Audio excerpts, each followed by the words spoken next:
There we go.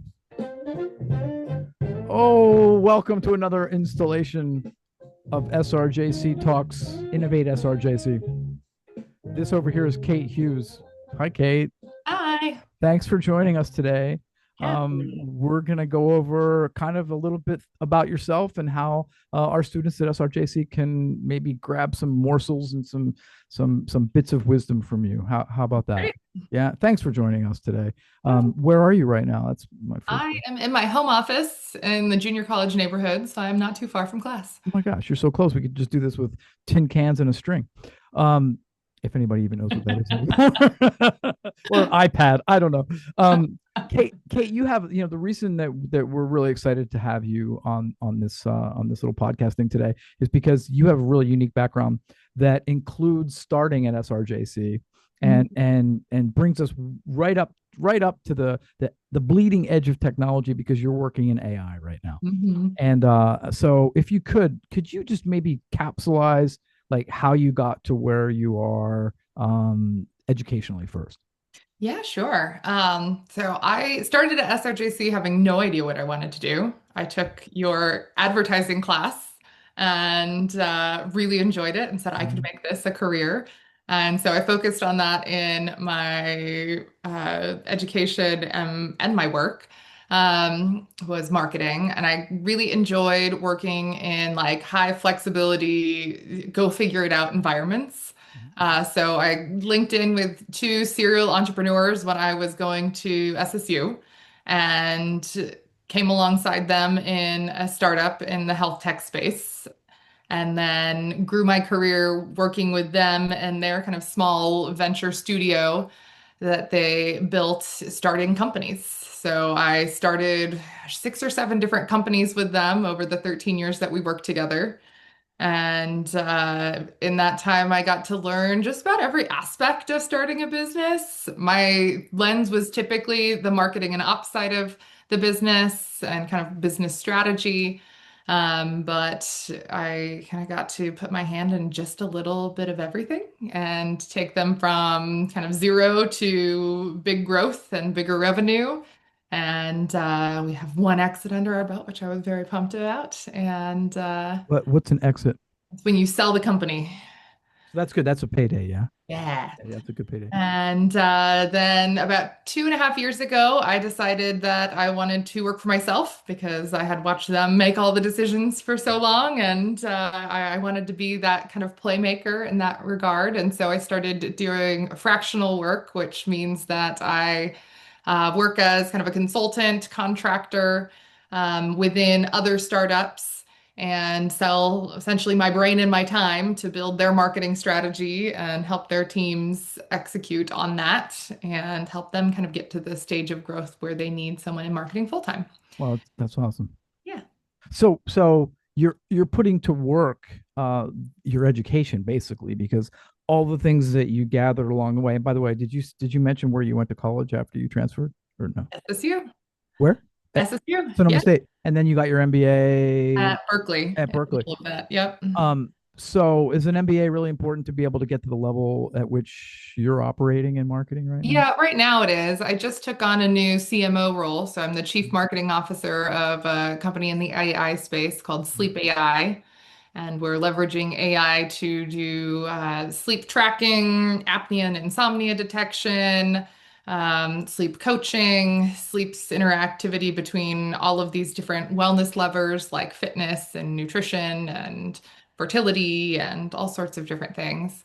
And, in my role, I have to be able to like jump in and do the marketing, but I also have to understand how marketing impacts the bigger business Right. and how you're going to take, that effort and scale it into a big team and then have that team managed well, and then also be thinking about every aspect of operating. So that's the finances of the marketing effort and being able Mhm. to, express that to sales and to your CFO and your CEO so that they know your marketing team is operating at the highest level and achieving all their goals.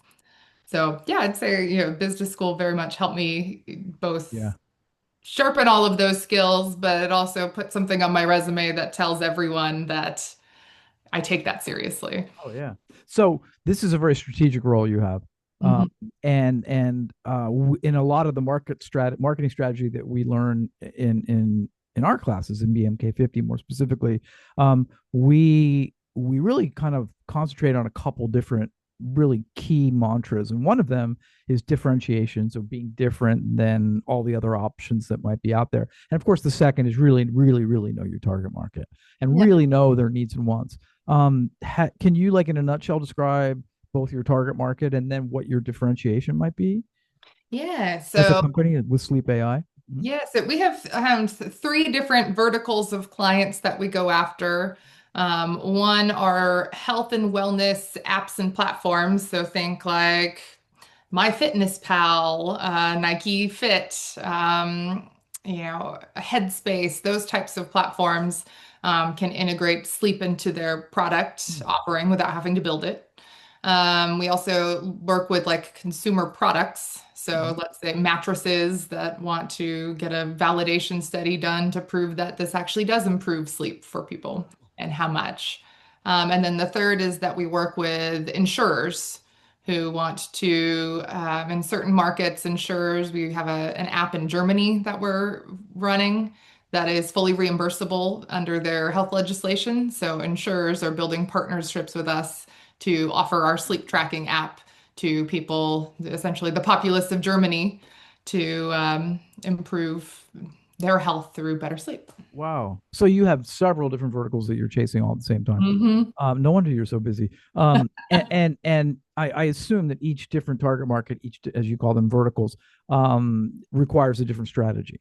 Yes, very much so. The product offering is a little bit different in each one. You tweak the product a little bit different for each. So on our, wellness platforms, we're selling APIs, so they can take all of our sleep capability and plug Mhm, it into their app mhm, like seamlessly.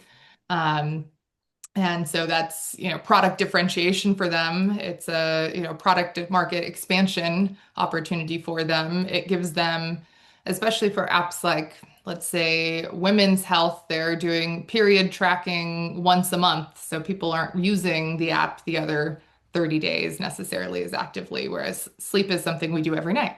mhm. So there's a lever there around improving your engagement and the time that people are spending in your app and the value prop there.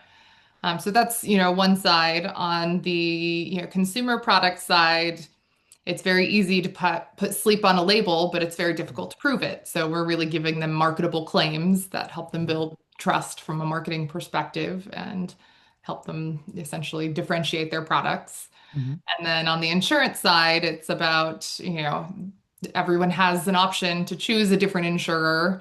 And so the insurers want to provide as many tools as possible to improve health and give that value to Yeah. their patients. Wow.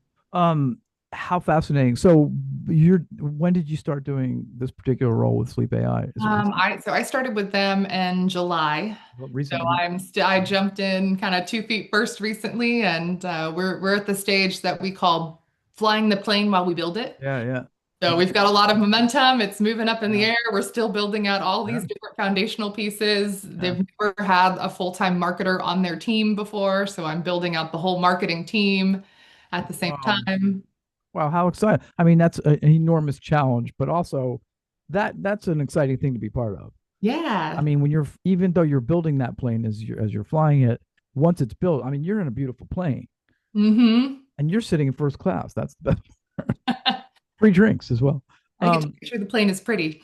sure you do. I love that. There's another side of you that I think we should quickly touch on too, which is that I know you contacted us a few years ago and you said, I've always loved marketing, but I also love education, and I always wanted to teach a little bit. And if there's ever an opening teaching at the JC, part time, of course, because you're very busy, would you let me know? And we were fortunate enough to be able to have that opening and to be able to interview you, and of course hire you. So the other side that I think you might want to just quickly touch on is your teaching side, because amidst all of these other wonderful things that you're doing, you're also coming into class and also doing it online, and you're teaching students at SRJC. I am. This is my, what semester are we in? My third semester teaching. Uh-huh.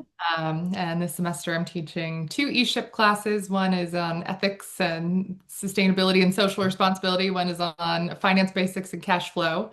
And then I'm teaching the digital marketing tools course as well. And this will be a fun semester because we're bringing some AI tools into that.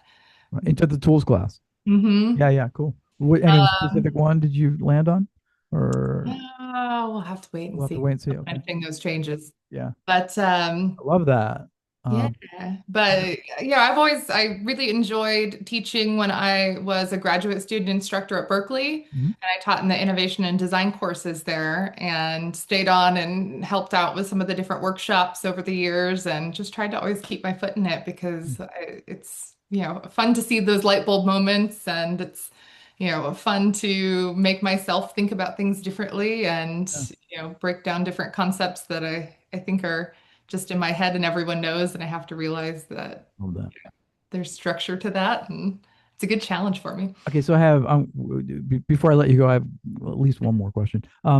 Like at what point, we all have this point in our lives. It's usually when we're in school, and if we're in college, it's usually in college. But at what point did you have this sort of enlightenment? Did you know that this was sort of the path that you wanted to go on, that you wanted to be in marketing, that you wanted to make it a career, that that's something you loved, and maybe add the teaching to it? When did that kind of hit you?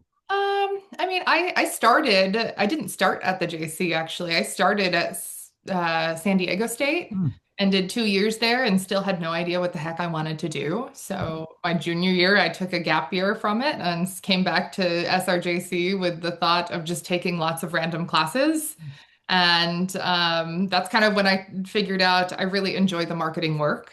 And it was a nice kind of blend of being creative and thinking outside the box. And I grew up as a theater and a dance and an arts kid with something that felt, like it had a good stability to it. And there were a lot of different career paths I could take to it by studying business alongside it.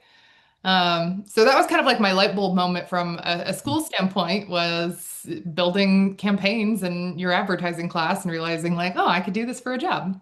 Well, it's awesome. um, uh, awesome. I love that answer. I had another question. I'm looking at my notes. Um, among all of the things you do, and you do a lot, are there any that you find just sort of that you would like to do more of, and any that you would find that you want to do less than? Hmm.